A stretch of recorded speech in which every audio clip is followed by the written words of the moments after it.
Mais sur ce graphique, j'avais un indicateur technique, donc on peut tout à fait rajouter l'indicateur technique. Donc pour ça, il suffit d'aller dans indicateur ici. On peut également aller dans insertion indicateur, et on a la liste ici. Et on peut aller dans le navigateur juste ici. Et simplement, il suffit d'ajouter un indicateur.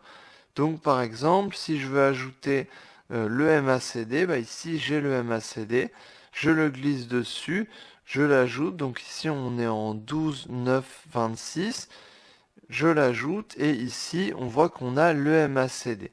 Donc on peut travailler comme ça, on peut travailler avec des indicateurs, on peut travailler sans indicateur, ça va dépendre de ta stratégie.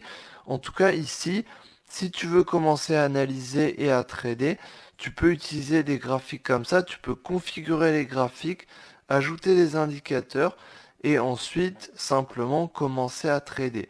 Et justement, pour commencer à trader, ce que tu peux faire pour passer des ordres, c'est utiliser l'outil rapide de prise d'ordre ici. Donc on voit que si tu cliques juste ici, tu as vendre et acheter.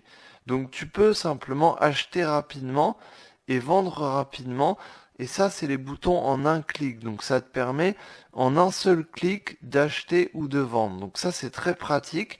Maintenant, si tu veux avoir la petite fenêtre pour détailler un peu plus ton ordre, tu peux cliquer ici sur Nouvel ordre. Et là, tu vas pouvoir prendre une position.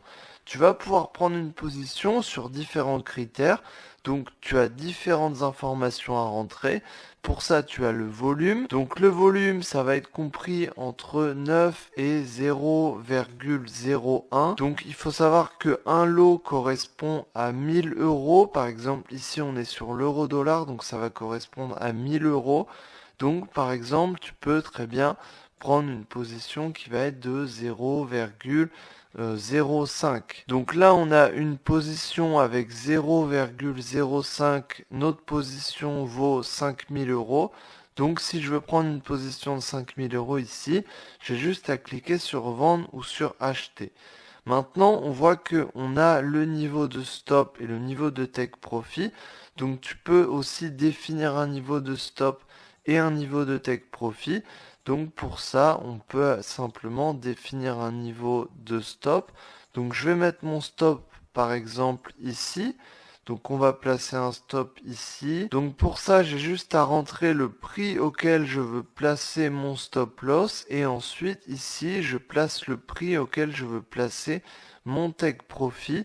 Donc je peux placer mon take profit ici par exemple. Voilà, donc c'est vraiment un ordre de test pour te montrer, mais en tout cas c'est comme ça que ça fonctionne. Ensuite, on va partir sur un ordre d'achat. Donc là, l'ordre est placé dans la file d'attente, il est exécuté. Donc on a un ordre d'achat qui est passé. Maintenant ici, on voit qu'on a le stop, on voit qu'on a le niveau d'entrée en position et on voit qu'on a le take profit. Donc je peux tout à fait les déplacer sur le graphique. On voit qu'on peut les déplacer comme ça.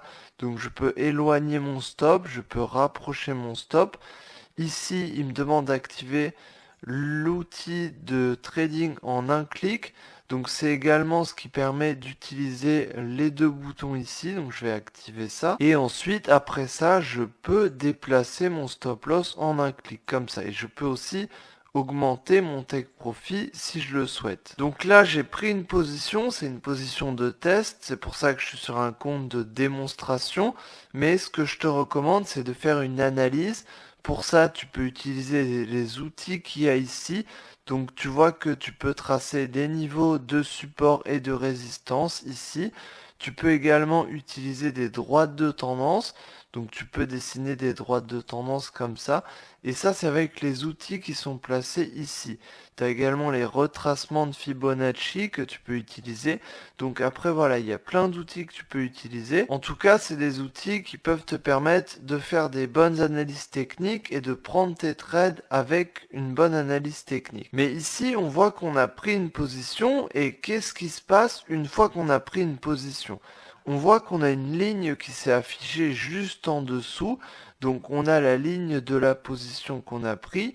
On a le profit qui est affiché ici en argent. On peut également modifier l'affichage du prix en cliquant simplement sur profit et en tant que point. Donc on peut aussi afficher la variation de la position par rapport aux points, donc les points qu'on a en plus ou en moins. Donc ça c'est aussi intéressant.